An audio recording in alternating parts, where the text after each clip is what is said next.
many of you have listened to the Head, Heart, and Boots podcast? I can't tell you that reaction, how much that means to us. Welcome back to the Head, Heart, and Boots podcast. I'm Chris. And I'm Brandon. Join us as we wrestle with what it takes to transform ourselves and the businesses we lead. This new camera angle makes my arms look smaller than yours. I'm noticing that, and I really appreciate it. I thought you did that on purpose. No, I didn't, and I am not happy with it. Dude, how are you? Good. Yeah, really good. Like really, really good? Yeah, Okay. I had my sauna and cold plunge this morning. Unfortunately, my son didn't sleep super well, so he opted out this morning. But You didn't bring bad mojo into the sauna environments? He's okay. Yeah, he had a rough day at school yesterday. Didn't sleep very well. It's kind of a bummer. Yeah. I missed having him in the sauna, but no, it was good. Good start. Yeah. So we have an interesting show today. Sometimes our team does custom training for our clients and often just industry groups and things like that. And Wayne started a series this week for one of our clients' teams, larger client, pretty robust team, and so they've asked that we do some leadership training for their staff. Yeah. And he opened this kind of 12-week experience with a nod to Jocko's extreme ownership. And so Leif Babbitt, just Jocko and Leif Babbitt. I want to get into it. I want to talk about it because it was interesting. These are topics or concepts, right, that a lot of us have adopted or understand, or have some kind of version of how we apply it. And it's amazing to me how misunderstood I think the concepts are, and or we do a great job of knowing in quotes, but we do a bad job of executing, and or maybe as a key leader or someone higher up in the echelon, we hold ourselves to that standard as the owner or as a GM or as a key leader, but we don't really know how to communicate it in a way that creates value for our downline team. Like we just have trouble making that thing make sense. And so I just wanted to wrestle with it a little bit today. I think there's value in it. I think it's one of those concepts that's like people can kind of nod their head to, and I'm hopeful that people will stop and not listen out of assumption, but they'll listen for some new takeaways. So anyways, I want to wrestle with that. But before we get going, we have kind of two important things we'd like to chat about, right? Yeah, a couple things. Lately, we've had more and more industry folks taking our business opportunity audit. Yeah. And you ask, what is that for all of you listening? Our business opportunity audit, it's a 110-point questionnaire that our consulting team has developed over the past year. Special nod to Scott Masura, who really brought that technology. It was an onboarding tool that he'd used with past clients and franchises that he consulted and so forth. And we saw it and we're like, oh my gosh. And so we've added to it. We've also then built it into our website platform. So now it's an online tool. You just simply go to floodlightgrp.com/audit and click begin, I think is what it is. But it'll produce a health score for you. And I think there's really 2 points of value. One, our team will reach out to you after you've completed the audit and do an integration call with you where they'll zero in on the biggest opportunities and also red flags that we discover from the results of that audit. There's no obligation. It absolutely is kind of the top of our marketing funnel, so to speak, in that it is the way that we onboard consulting clients, but there's zero obligation to go through that. So there's immense value if you join us for the integration call, but we've had a lot of people give us feedback that it was valuable just to go and go through the questions. Yeah, absolutely. That it forced them to think through areas of their business that they hadn't been giving focus or consideration to. And just the act of completing the questionnaire held value. And so if you're just looking to know, where do I stand compared to other restoration companies? What's the real health of my business? Because sometimes it's hard to see the forest through the trees, right? This is a great little pulse point for you, even if you opt out of an integration call with us. But if you have been thinking about hiring a coach, a consulting company, an advisor for your company to help you get from here to where you want to be, it's a really great way to start that process. So 100%. Floodlight GRP .com/audit. We really need to create more one of those direct URLs like clever Like businessopportunity.com. Go here, Nobody else silly. go buy that. That's ours. Go here, silly. One last thing I want to just bring up because we're really excited about it and it's like right on the horizon already. So begins the season of events and conferences. The Collective by Core 2024 is right out on the horizon. So we're looking at July 8th through the 10th. That's going to be in the bustling metropolis of Austin. And last year was a banger. Previous year was Really good. fun. Last year was super fun. Had an awesome time. They had a killer keynote lineup, intent. But in this year, they've got a real killer. Oh, bro, I'm so It's- excited about this guy. I mean, we're kind of nerding out because we get to go and participate as an audience member to this gentleman's keynote. I'm not even gonna. Well, I think they've started to make announcements. Right? Oh yeah, they promoted. Okay. Yeah, Clint Pulver, Yeah, man, and go right now and search for Clint Pulver. Yeah. In our Head, Heart, and Boots archive because Yes. we had an awesome podcast with him. Yeah. He's written a great book, and he is one of the all-time greatest live presenters that I have seen. And It's you an have- experience. Oh, it's a full-on experience. Yeah. And It ain't a talk. oh man, it's all of the above, Yeah. and it's really, really phenomenal. We're So super stoked, excited. Yeah. And then of course, Chris and I get to have some fun too for all of those that show up. We're going to be doing some breakouts and doing some teaching. And then of course, we'll be hanging out with some of our strategic partners and just getting FaceTime with friends and acquaintances, which we love. So anyways, Core Collective 2024, July 8th through the 10th in Austin. If you guys aren't already signed up and committed to going, man, go sign up, go have a really good time, get some education, get some experience, network your face off, and come say hi to us. We love. There's going to Core be Collective. It's there's going to super- be some great breakout tracks at this thing. I'm Oh, really man. excited. I've got 5 breakouts that I'm doing. I know you Yeah. you have another 5 that you're going to be doing on a different topic. I just saw Marcy Richardson Oh, from yeah. Guarantee is Top going to be tier. there. Yeah. I mean, she's a real thought leader in that HR and culture space. I'm just so excited to see what Guarantee's up to, and she's been leading on. So Oh yeah. it'll be it's fun. It's going to be a lot of fun. And listen, Core knows how to throw a party. They do. Yeah. Yep, straight up, and Austin does too. So, oh my gosh, Terry Black's here. all I the come. above. It'll be a blast. So we're gonna go and stay long and probably bring the brides and make a trip out of it. JW Marriott again this year, All which has an awesome hotel gym for those of you who care. That's right. Okay. Yeah, soreness abound. Okay, So- let's get into the show. Yeah. Okay, Jocko Willink's, Leaf Babin's, extreme ownership. So just to give credit where credit is due, I want to be very crystal clear. This is a concept that he and his team have leveraged and made very popular. I think very many people have heard the term and understand it, or have heard the term.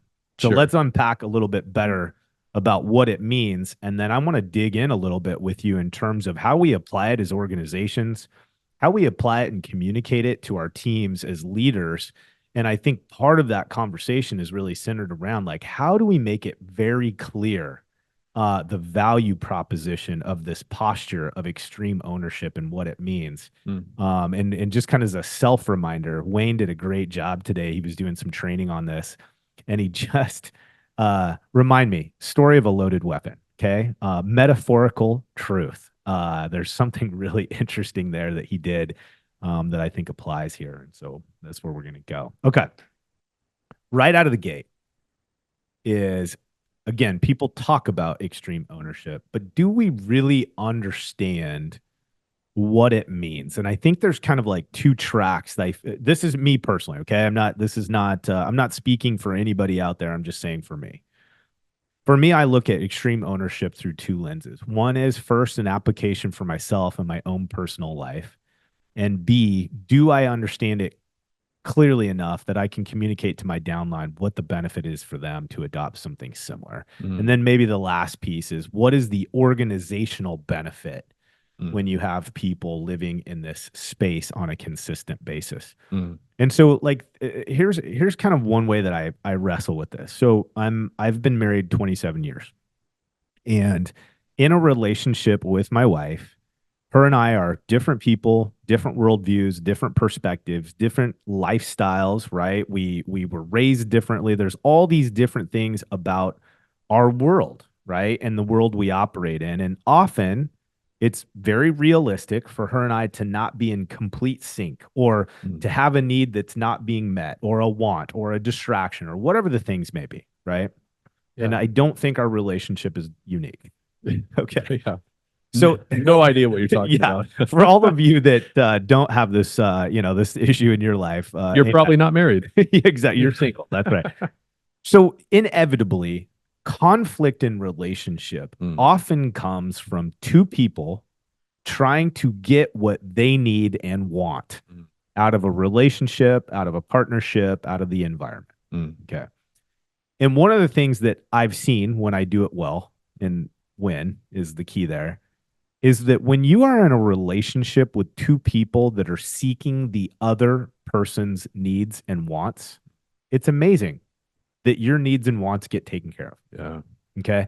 And I think that I think many adults that have been married for an extended period of time or in some kind of mutually beneficial relationship, they can kind of see how that works. Yeah. Like if we could commit as a pair to do a really good job of prioritizing the other person, as an example, we'll probably inevitably get what we want.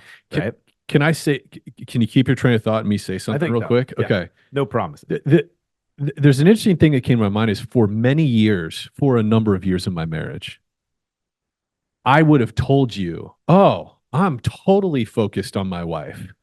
I give her all the things she wanted. It was periods of these periods in our marriage where I was really frustrated because I felt like it wasn't coming back. In hindsight, what I realized when I got really honest with myself is that I was doing those things intentionally to elicit the response I wanted from her, which is totally different than what we're talking about. 1000%. Yeah. That's a different show though, my man. That's Pandora's Pandora's box. All right. Anyways. That's Okay. Pandora's box. Okay. So kind of the lesson here, or the way that we're going to tie this into extreme ownership, is when both parties are pursuing this kind of posture, the inevitable result is both parties win. Yeah. Okay. That's the point of this. Extreme ownership, and Wayne did a great job of tying this in today.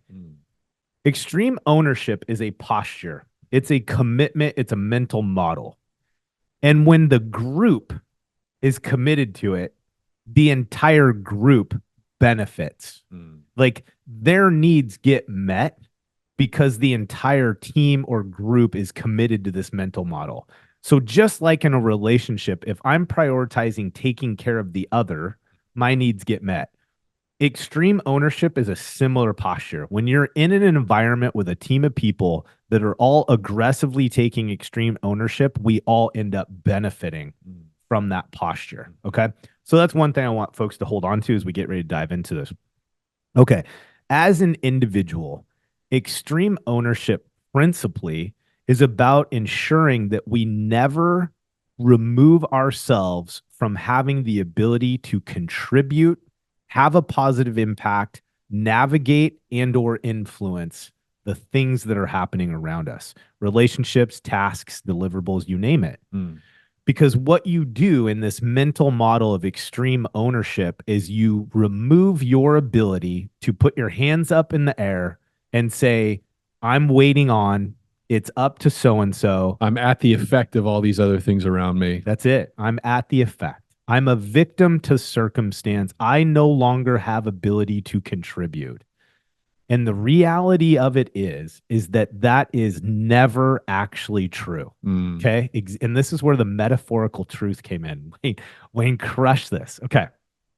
Basically, his comment was, and I'm going to do a bad job of summarizing this, but the idea is that there are things that even if they're not technically true, the benefit of living as if they are is outweighs the negatives.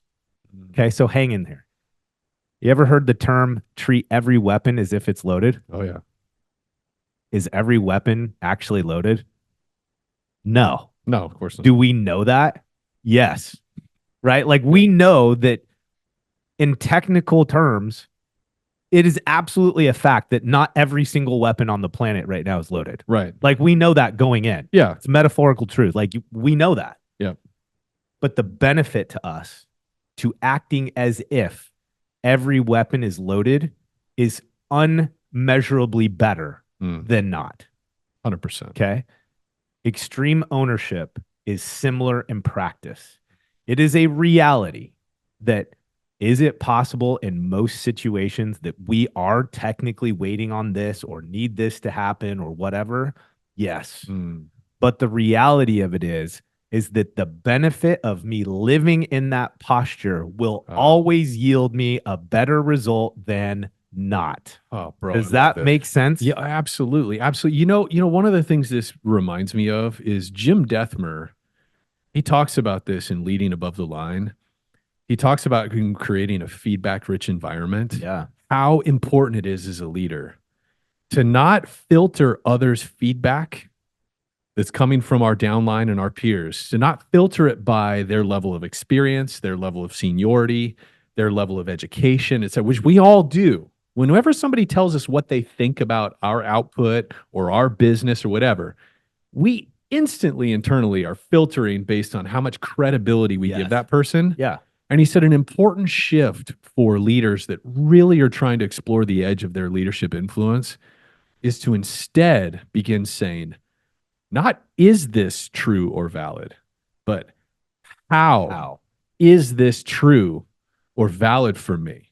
Which I think is an example of that extreme ownership. I think so too. It's starting from the premise of I've got something to learn or affect here. Yeah. Like there is something for me to do. There is some kind of responsibility for me to take in this situation. That's right. And that's the beauty of this, I think, is there's this reality, right, of no matter how you spin it, you could what if this thing to death. And I think the challenge that we have, and we actually talked about this with the group that participated, is it's very easy for us to jump to all the reasons why, right? Like I can, and they're legitimate. Like these are, we're a team of people that all have different roles. And yes, we are interdependent on others to do their job well. In order someone for else us to failing does have a material effect on us it's and real. the rest of the team. Yeah, we can't ignore that. But it's kind of like it goes back to, though, even if that's true, if you act in this way, the net positive will always be far superior than you getting caught up into trying to, segregate from and or hyperfixate on what all the things are that you're a victim of. Like it just doesn't, one wins, one doesn't, period. It doesn't matter if you agree or not. Like it's just a reality that you live in this space, right? Okay. So part of what he was working through is he's like, this question came up, and this is a very sound question. I was glad someone asked it because I know everyone in the room's thinking it. Someone asked, like, okay, so you talked through extreme ownership, and the idea was, as an individual, I am going to always find a way to take action, to take a step towards, to communicate in such a way where I'm going to try to still make some kind of impact here. Right? I'm gonna find responsibility to take in every situation. I'm going to find a way to have an impact here. Take responsibility. Okay, contribute in some meaningful way. So let's say you do that. Let's use an example. One of the ones that we used is a project manager not doing what they need to from the field so that our JFC or our coordinator staff can complete their part of the job. Let's say AR, okay? Critical function within our organization. AR is dependent on multiple roles doing what they need to in a consistent basis so that our team can put out this invoice in a timely manner. Well, we talked about there's this reality that sometimes happens in this relationship with a project manager where they're behind, they're overwhelmed, they're not doing the things that are necessary for me to finish my job as the JFC, AR coordinator, whatever your name is or title is. And that's real. Like, is it your job to do their job? No, that's a fact. Is it realistic that you're frustrated because you are dependent to a certain extent of them doing their job? Yes, that is fact, and that's totally appropriate. Do you owe it to that individual then to go do steps for them on their behalf? No, you don't owe anybody that. But is you taking the extreme posture going to likely net you a better result than not? 100% of the time. Okay. So in this example, they brought up, okay, so let's say I take that posture. Let's say I commit to extreme ownership and I walk up to this project manager, and instead of me just waiting around, throwing my hands up, I go, hey, it's really important for me to get this invoicing out in time. It's a standard that we're committed to. It's how I'm successful in my role. Is there anything I can do to help you get this information in so I can take care of what I need to take care of? And Wayne used that example as a professional, mature way to take extreme ownership, go address the thing with your counterpart and say, is there a way for me to effectively help you get this done? Okay. And so the question inevitably was, well, what if the person takes advantage of that? Yeah. And this becomes a pattern. And it becomes a pattern. And they're right. Oh, yeah. Right? Like, this is a question that everybody asked. And I was so glad they raised their hand because I know he wasn't the only one thinking it. Yeah. Everybody in the room had their version of that. 100%. Right? And Wayne very clearly said, I had some ways that I talked about, like, owners. If this is a thing that we adopt in our organization, then you can't allow that person on the roster who constantly takes advantage of those around them to stay on the roster. So there are some realistic things that need to happen to protect that culture. And though Wayne pretty much was like, and so what if they do? So think about that. Let's say that person fully takes advantage of your kindness and you stepping in to try to make it easier for them. The net gain, we're going to go back to this a million times, dude. The net gain for you as the individual is still so flipping high. Extreme ownership still wins. Even in a worst case scenario, the person totally takes advantage of you. You still win. Why? Because you effectively get your job done to standard and the owners see it. You effectively remove obstacles from your own success. Your peers see it. You successfully deliver on the things you're responsible for, and that's what's measured. Everybody knows. Everybody knows you're winning. Yeah. You will reap the benefit of winning. End of story. So it's like what Wayne was trying to press upon, and this is what my hope is from us talking about it today. This is a non-negotiable. If you're negotiating this posture in your head, please understand you're wrong right now. Yeah. Like, and it doesn't matter how you spin it. Like, are these things real? Yes. Could someone take advantage of you? Yes. Does that does that put extra work potentially on you? Some kind of load or expensive energy? All of those things are true. But if you don't do this, are you free of the stress? Are you free of the impact of their behavior? Are you free of the net impact to you and the performance that you're responsible for? No. So it's like extreme ownership is actually not a choice at all. It's not at all dependent on another person's response to your action. Completely. Or cooperation with. That's right. Now, does it mean just keep showing up with that individual and let them walk all over you? No, absolutely not. But can you get done what you need to do? And then could you go talk to a supervisor and just be like, hey, I want to talk about a scenario. Yeah. Right? Here's what's going on. Just want you to know. Okay. And get some support you truly can. I don't even want to get into the weeds on that. Sure. The point here is the only thing you're negotiating is what's in your head. Yeah. Because the reality of it is when we execute, commit, and lean into extreme ownership, we will win every time. It does not matter. Oh, it's so good, man. Here's something that's coming to mind for me. When I've been leading teams, I feel like, and this is been a repetitive mistake in my leadership journey, is I think I've clarified and I've communicated all the things that I expect. And therefore, when somebody doesn't follow through, doesn't meet the standard, doesn't perform in a way that's satisfactory to me, I get frustrated, disappointed with them, and and ultimately put the blame and ownership on them. Yep. Hey, I explained to you what the deliverable was. Yep. I explained what my expectation was, and you didn't meet it. You failed, right? And some version of this, right? I'm oversimplifying, right? But Yep. I get to the point of either termination or my frustration kind of reaches a boiling point. It's like, hey, what gives? What's your problem? Yep. Right, effectively. Yep. And I think after reading Extreme Ownership, and this is what stirs up for me is I think a lot of us do that as leaders. We communicate things once or twice or even 3 or 4 times. And then when somebody fails, we place all of the responsibility on the failure on them. Hey, they had all the resources. They could have come and talked to me and asked, for more assistance or help or support. They didn't.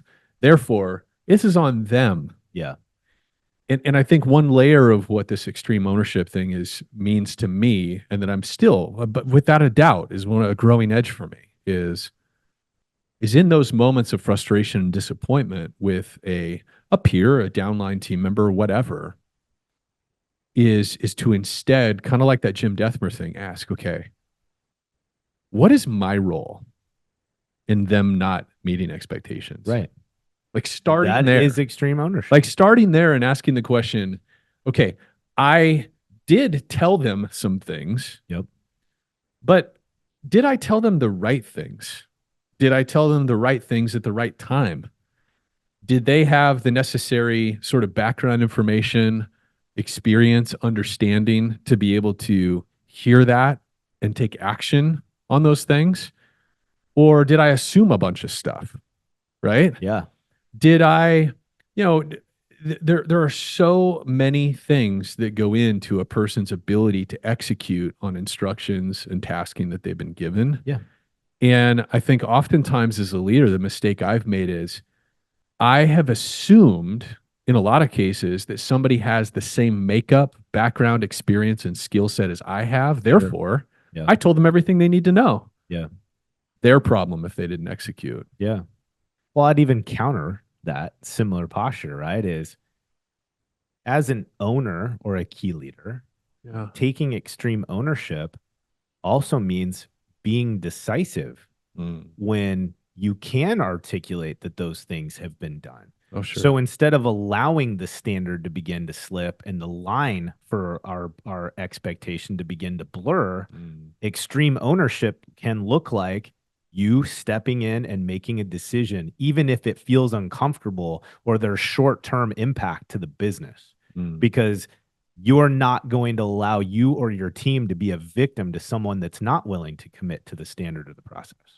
Right. So it's like, this is not an either or. This applies to our entire book of business. Right. Yeah. Couple other examples, because I think they're super relevant. One from our seat as a consultant, and one as the seat of an owner regarding, let's say, something as simple as like process, because that's the vein that you're in. How many of us are running businesses based on tribal knowledge? Right? Like we've done things the way we've done them. And every time we onboard employees through osmosis, jokingly, no, through on-the-job training, whatever, we teach them our methodology and we produce work and we go out and we do our job. If I'm being honest, extreme ownership would look like, even though you may not owe it to anyone, maybe you don't have to do it. Extreme ownership as an owner then would look like establishing very clear standards, SOPs, and deliverables in your business. Can you do it through tribal knowledge? Sure. But extreme ownership looks like an owner or a key leader being intentional about what kind of service delivery their team is going to deliver on. And the way we do that is by creating standards. Yeah. Right? Yeah. Okay. So hang in the pocket with me a little bit. We're a consulting agency. Okay. At the end of the day, this is like those truths, right? At the end of the day, no one realistically expects me to fly in, take over their business, and put all the things in place that we would like to see them execute on for the health of themselves, their business, and the people that work for them. Okay? As a consulting firm, we're a partner. As a consulting firm that's specific to our niche industry, We're a partner that's got a lot of visual experience and real life experience into what wins at scale. And so our job is to help you understand those things and to integrate them in your business. But I can't physically do it for you. Okay. Yeah. All right. So we're a younger restoration consulting company here at Floodlight. We are still iterating processes and systems. It's our job to always assess ourselves and say, how can we get better? Is there something else we can do? Is there more to the system that we need to develop? We've said yes to that. And we have some hardcore shit going on right now that's going to be epic, right? Yeah. Can't wait towards the end of the year. Yeah. All right. That being said, though, we all had to have some real hard conversations recently when we're working with a company, a team, and we don't see them yielding the results that we would love to see them get. And I'm going to be honest with you. 9 times out of 10, this is hard to say.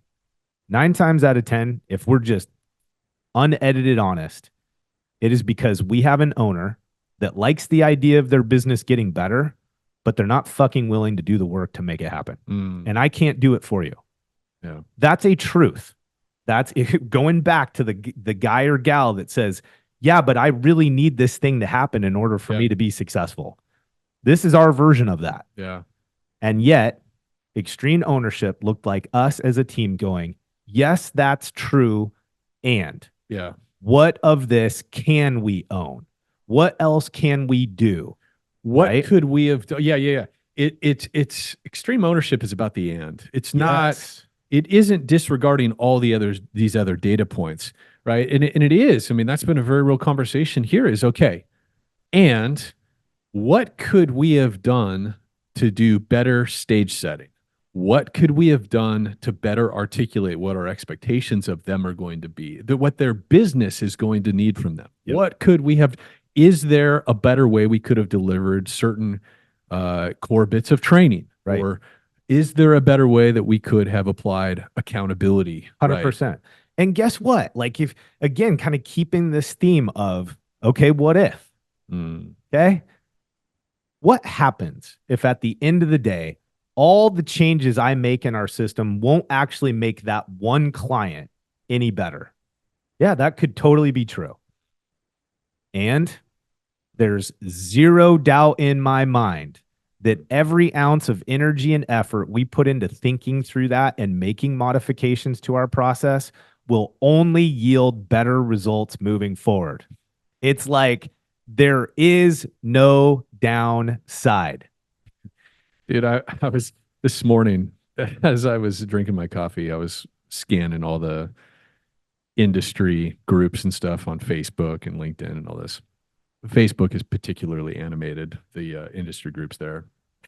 And it's great. I mean that affectionately, but we often will use that as a way to sound off about how we feel about this carrier, that carrier, this TPA program or that. And in this particular thread I was following was all about these TPA programs. And there was a restorer that was talking about how many millions of dollars they were earning on TPAs at margin, and they were very happy with some of the programs they were on. And then there's all these people piling on about, this is crazy. This is, and it reminds me of the stance that you and I ultimately, early days when we were operating, we were on TPA programs for a period of time. And I remember one of the conversations we had as a leadership team was, okay, what if, right? What if we develop a system that addresses the requirements, helps us hit our palm scores, all the things. It puts us in the good graces of the program. What if we did that? We optimized our system to that. How much better are we going to be able to deliver service to Mr. and Mrs. Jones on a routine basis? Correct. Yeah. If we're creating a system that delivers the 12-hour report and the daily cadence of this or that, or all these different requirements and stuff, the photo documentation, everything that TPA wants that's so unreasonable, how much more likely are we to handle the most difficult Mrs. Jones easily, right? If we build our system around these very strenuous and rigorous requirements that the TPAs have, it's not to throw out that there's other things that make TPA programs difficult, Correct. right? Yeah. Or less ideal. It's just not the topic. But the point is that if we look at that challenge and say, okay, what if we build a solution for that rather than bitching and moaning about it? Yeah. What's the opportunity in that?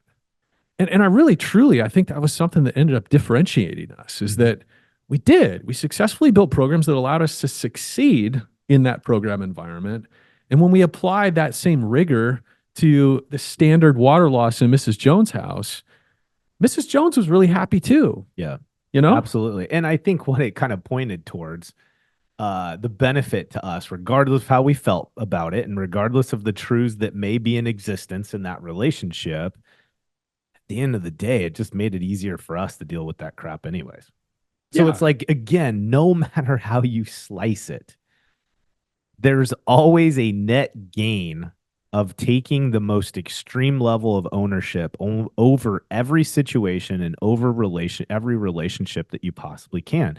There's just no downside. There's no legitimate downside. The downside is in your head, or you're getting stuck on a principle, or you're getting stuck on wanting to be right. You're not getting stuck on we play to win. Yeah, people may say, well, the downside is effort. Yeah. And it's like, well, it goes back to this principle of choose your pain, right? Yeah. What you like you're gonna put in the effort one way or another. No matter what. Getting yourself out of a knot that you tied yourself in because you're bitching and moaning and pissing yourself off and neglecting that thing, or you're gonna put the effort into building a solution and a system around that thing. And you know, what effort do you want to put in? That's right. You know, it's true. What kind of environment do you want to work on? What kind of team do you want to build? Yep. You know, and I think no matter how you slice it, the world always feels a whole lot better when you're contributing in a meaningful way. Yeah. As soon as we become a victim, that word is heavy in meaning. It's heavy in meaning. And I want to be honoring of that term and definition. I am not making little of someone who feels as if they are a real victim to what's going on around them. What I'm saying is we can easily make the definition of victim way too fucking broad. And when we do that, we limit our ability to succeed, and we dishonor those who have actually been victims of real life circumstances. So it's, you know, there's some stuff there that we need to be cognizant of. Okay. We're getting preachy, but I love it. Individual, I think are starting to kind of get a grip, right? That kind of no matter how you slice this, you can what if this thing to death. At the end of the day, our commitment to believing and living out this posture of there's always something I can do, there's always an action I can take, there's always a little bit more I can affect in order to stay a positive contributor, to still own outcomes, right? Okay. Health of our organization, or how do we think about this as a collective? And I think it starts with you have to very clearly be able to communicate what actual extreme ownership looks like, especially in the place of your business. Okay. You as a leader, you as an owner, come to terms with what it means in definition, what it means in practice. Do a good job of understanding in your own world what it looks like, how you practice this, how you live this out, so that you can communicate this thing to your team. Because think about it, we go back to that relationship piece. What if your staff count in your organization's 50 people? And what if you had collectively 50 people all looking at their own individual lanes, their own roles and responsibilities, and they are so committed to winning in their role that they adopt an extreme ownership posture? Think about it. Will stuff still go wrong? Yep. Will variables affect our jobs? Yep. Will we be 100% successful across the book? No. But imagine if you had 50 people in your company so committed to themselves succeeding that they take extreme ownership, and instead of us all standing around with our hands up, pointing at the people around us, waiting for them to do whatever it is we need them to do so that we can start succeeding, think about the motion and the action and the activity that's successfully taking place in your company. If I had 50 people committed to extreme ownership in their own seat. But it starts with the I, Yes. right? Like you and I we have never seen a team that embodies that where the owner didn't embody that themselves. 1,000%. Ever. 1,000%. Ever. And so I think, hopefully the takeaway from this show is if you want that, there is no shortcut. Yep. It can't be hired out. Yep. It can't, there is no way to circumvent your role in that. The only way to establish that culture is for you to bring it as an owner or senior leader. There's just no other workaround. Hands down. And I would even go so far as to say those of you that are more in an absentee owner role, you have a full-time general manager that's day to day running the operations. I think that is still true. Yep. If you're one of those kind of absentee owners that you're off boating and golfing and traveling and enjoying the fruits of your labor, and you want to instill that in your GM and downline team, and you periodically just flake out on your owner meetings with your GM, something came up. Yep. Something came up, right? Or your GM schedules an all company meeting and you agree to be there, and then last minute, I got this thing. Good luck establishing that kind of ethic across your company. Yeah. Right. It's going to be an uphill. It doesn't work. Yep. It doesn't work. It's always going to be in conflict with the culture that you're trying to establish. Your behavior, right, is going to sabotage your efforts to establish that in your company. Agree. And I think too, just as important, or just kind of like leveling up our ability to communicate very convictedly, if that's even a word, and very intentionally around calling out the elephants in the room that everyone's thinking when you start talking about personal and extreme ownership. Like, your team has dysfunction. There's silos. That certain team members and roles don't communicate super effectively. And inevitably there's challenges that exist in the handoff between teams. It is literally universal. So call it out. Yeah. When you're teaching your team about extreme ownership, do not skirt the reality that half of that room is saying to themselves, yeah, but Sally, Jojo, whatever the person or the thing is, and call that out and remind them. Yes, and even in the face of that, if you own this, if you take this posture, the net gain for you and us is still so much higher than not. It's not a negotiation. Yeah. There's no choice to make. It's in or out. And then here's kind of a final thought on this. I think just like standards, extreme ownership is the standard. And you can't have 70% of your company committed to it and 30% not. We can't ask our people to live out extreme ownership and then force the kind of environment that they're constantly at odds delivering on that. When we have people doing what is necessary and taking extreme ownership, part of our job as a leader or as an owner, living out the same practice, has to be that you have to be decisive and you need to remove misfits from the culture of your organization. There's no other way. No other way. It's just like A players leave when too many C players build up space on the bench. It's the same thing. If you have a preaching extreme ownership and then you don't take it, everybody knows.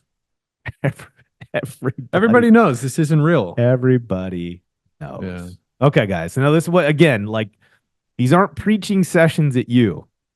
This is us, right? We just shared that story with our own firm. Like, if we don't eat, sleep, and breathe this, our team doesn't win either. One last good reminder, we're going to close shop, okay? Winners beat losers. Champions beat winners.